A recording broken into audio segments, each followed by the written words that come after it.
Well, there was an amusing tongue-in-cheek column this week from Manfred Ket de Vries, a clinical professor of leadership and organizational change at INSEAD, I believe. Mm-hmm. It was titled Beyond Coaching Psychobabble.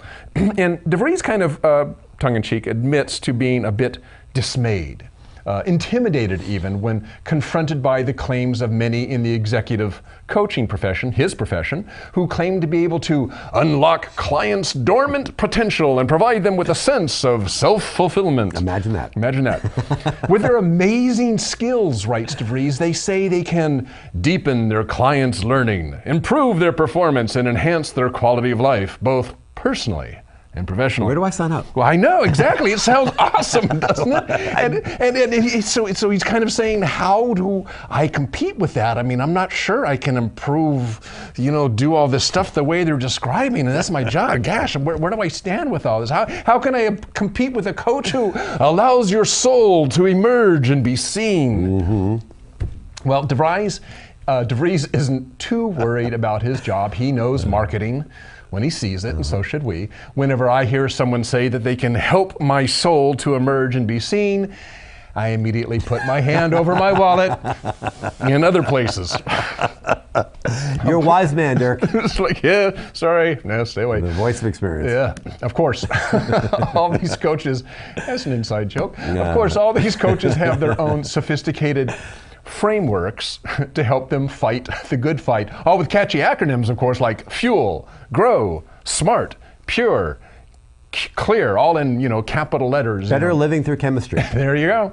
I'm telling you, these guys are amazing. But the psychological dynamics that guide human behavior are far from neat. They don't fall into nice little acronymic frameworks, as de Vries says. Human behavior doesn't fit elegantly into boxes or categories, and by excluding the subtle nuances of human dynamics, even in your marketing, these executive consultant programs easily look like fads. Oversimplified models fail to build an understanding of what's really happening in the coach-client interface. De Vries writes that none of the psychobabble and hype helps the profession much. They begin to look like snake oil salesmen instead of people who really can help an organization. I mean, you think about what these guys, their job, it's a good job. I mean, executives, they became CEO because they started their own startup company. They know how to invent. Mm-hmm. They know how to innovate, but they may not know how to be executives. They may not really know what it means to be a CEO, and they need to be coached. So it is an important job. An executive coach is an important job. They can really help. But despite all the hype found in the literature, coaching and training programs isn't easy, fast, or linear. There are no miraculous cures in the helping profession, says de Vries. As any psychiatrist, psychoanalyst, or clinical psychologist can tell you, behavior change is hard work. I mean, your wife is a therapist, right? Mm-hmm. Yeah, I mean, people don't just go in and walk out 15 minutes later and go, oh, wow, that was awesome. No. It takes a lot of work. And there's a lot of setbacks. And most interventions, it's 2 steps forward and 1 step back. Therefore, the exaggerated promises made by executive coaches and master coaches and most trusted advisors create highly unrealistic expectations. And the business world isn't any different than the consumer world. We all want a quick fix. I mean, I can just pay this guy to come into my company. He's going to sit down with me for a couple hours, tell me what I'm doing wrong, or most likely just reinforce what I'm doing right, make a speech, wave his hands, and all will be well. But changing people's habits isn't easy. We don't want to change. We usually don't think there's anything wrong with us. It's the other guys. It's obviously, tell me how to get my employees to do their job better. Right. Yeah, it's all on them, right? What do I tell them to motivate them, right? It's like, it's not about me.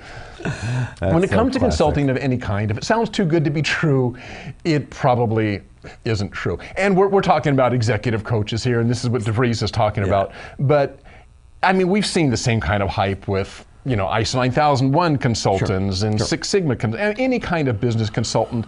They're all giving you marketing speak. I'm going to come in and I'm going to turn your company around. Well, obviously you got to say that because they're not going to say, I'm going to come in, you're going to pay me a lot of money, and yeah, maybe I'll do you some good. I don't know. Let's see. Yeah, right. They're not going to It's not going to happen that way. It's not going to happen that way. Well, yeah, I'd like you say, if it seems too good to be true, it probably is. I mean, that's really good wisdom in anything. And I think that, this idea that you can simplify something that's so complicated, and that you're going to get a quick fix. And everybody wants a quick fix. I mean, but quick fixes don't last very long, generally speaking. And like you say, behavior is hard to change. So I think what Venkita's saying there makes a lot of sense, that you need to actually have a relationship with a coach. And that's going to take a little time. Yeah. And the other part of this is sometimes you work with a therapist, you work with a coach, you work with somebody who's going to help you. And this happens to me where I'll hear, well, this may be a bit of a time before we get meshed and when you start doing it. And in my mind, I'm thinking, meanwhile, your meter's running and I'm paying you for this. Billable hours. Yeah, right. Can I do this quicker? So, there's also the pressure from the client as well to say, hey, let's move this along, right? Right. Well, it does take time, and you have to be going into it with the right mindset that I'm going to let this breathe a little bit and figure out what we're doing. Because if I try to cut to the end of the line, I'm going to lose the benefit of that experience. And I would say the other part of that too is, if you are working with an executive coach, I'm sure it's just like with any, one-on-one therapy, they give you homework. Yes. If you do your homework, you're going to give him fewer billable hours, because if you haven't done your homework and he or she comes back in and says, so how did that little project go I gave you last week? And you go, oh, I didn't do it.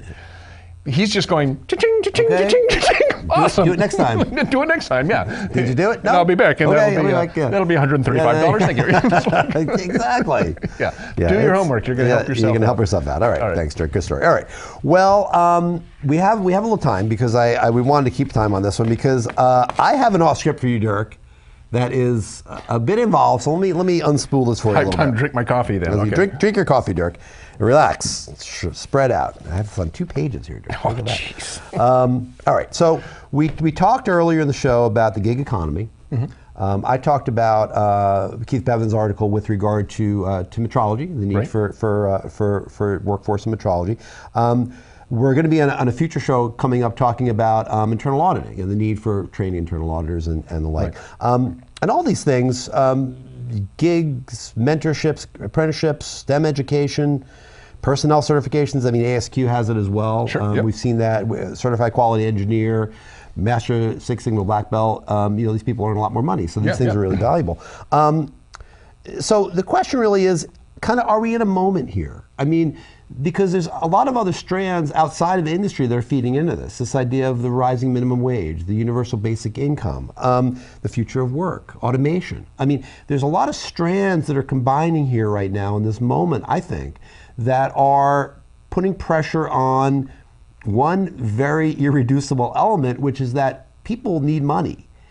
You need to make a certain amount of money in your life to have the things that you want. And it seems to me that all these things are, even the recent tax cuts that were made, all these things are squeezing, it seems to me, the individual at the expense of the larger organizations, whether those be nations or corporations. There is more money being generated in the world economy now than ever has been before, but it's increasingly in so many smaller hands, including many corporations, that I think about my parents where, my dad could count on 8, 10, 12% bump each year, in a raise or just doing better, right? I mean, these days, if you have a house, the housing market's doing well. If you have an IRA or 401k, it's doing well right now. Can't count on those things to always do well. Right. If you're close to retirement and you're doing well right now, it could go down 20% in the next year or two. So the question is, I know there's a lot of setup, I'm sorry there, but the question is all these things. I mean, are we forgetting about the individuals within that the individuals have needs, have financial needs? And are we, as industry companies, individual companies, doing enough to, should they be mindful of the individuals and the individual success financially as part of that? Is it fair to expect that there should be that expectation? I know it's a big issue, but I want to hear you go. Well, I mean, I don't think, in my experience, and I've mostly worked for good companies, okay? In my experience, I think most companies want to do right by their employees, but sometimes they have, shareholders who don't want to see big, across the board, increases in employees, which are really expensive. Sure. I think companies want to do well by employees, and I think there is also, maybe this is a good and a bad thing, a realization that money, at least for employees, isn't the end-all, be-all. It's kind of the other stuff that just kind of like what we were talking about earlier. How are you meeting some of my personal needs as well? So I'm not. I guess I'm dancing around the question. Yes, it's important for companies to pay their employees a good wage and to keep increasing those wages that they can. I don't think. And again, I'm trying not to be a Pollyanna. I don't think companies are deliberately going, I'm not going to pay my employees anything. I'm going to work their fingers to the bone. I don't think they're doing that. Maybe there's some, but in general, I think companies want to do well by their employees, and they pay them what they can based on what the economics and so forth are. Well, take the gig economy, for instance. They're offloading a lot of the entrenched benefits. Sure. And saying, well, we're going to break up your work and just pay you for what you're doing, maybe, right. Which is, again, makes great sense for the companies, but for the employees, I'm not saying that people are lazy and they're not working all 40 hours or whatever it is each day, but you lose some of the supports, of the benefits of having a steady gig. And if we're moving in that direction, 43% by 2020, and who knows, by 2030, 50, 60%, who knows? Yeah. Automation comes in as well, puts pressure on that also.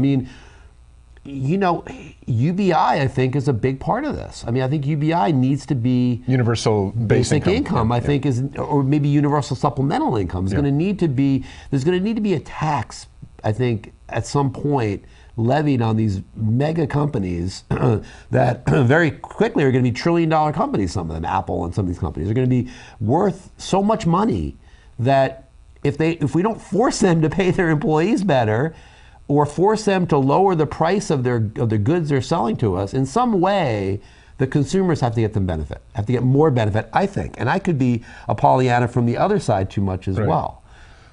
I think Petriglieri touches on this in his gig economy stuff, is he mentions in some other articles as well as in this one that people are leaving companies, as I said, because why should I be here? I can do the same thing on my own and have some more diversity. So you have people leaving companies, not because of the pay necessarily, although sometimes people think they can make more on their own as a contractor than they can as an employee. It's not always true, but sometimes it's true. So they're leaving because of that, or they're leaving because they want the freedom or so forth. Then you have the other people who are just creative types. They've never wanted to work for anybody, and they never have, so they're in the gig economy. He's saying that, yes, you probably need to look at paying them more, paying them what they're worth, because or even just paying them and not stiffing them. But what's more important is the other stuff. That seems to be what he's saying, and we see this in other surveys, employee engagement surveys and so forth. It's not just, money's important, but it's not all there is. I gotta interrupt you though, because I get it. I get what you're saying. There's some people that are intellectual and knowledge workers that have skills that are transferable and are in demand, and they can chart their own course. There's a ton of people in this country that have to live to work, do the grind. They're not work to live, I should say. They or both. So they don't have that choice. You've got kids, you've got expenses, you've got a house, you've got a rent, whatever you've got, and you don't have the choice. You don't necessarily love what you're doing, but you got to do it, and you need those 40 hours. Well, sure. And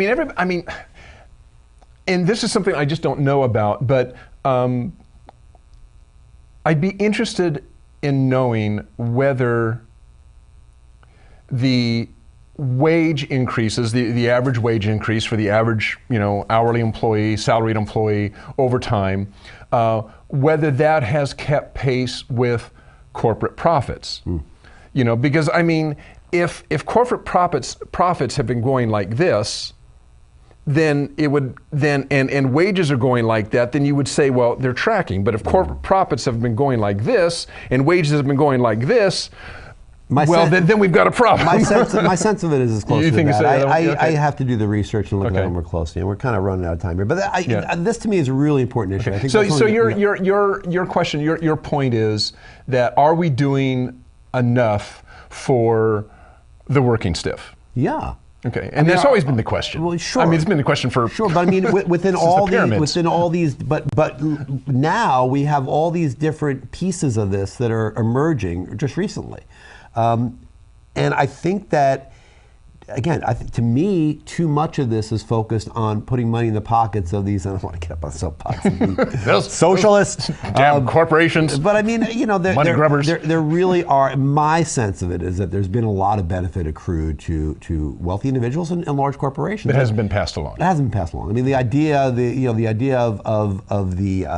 supply side economy, the trickle down economy, I don't think really has been proven to work that well. Okay. We're going to see. I mean, the administration we have in place now really believes in that. So we're going to see. I am dubious. I'm worried about the health of the economy based on the individuals and millions of people, hundreds of millions of people that rely on that paycheck each week. And I think that's important to remember that. Yep. So, all right.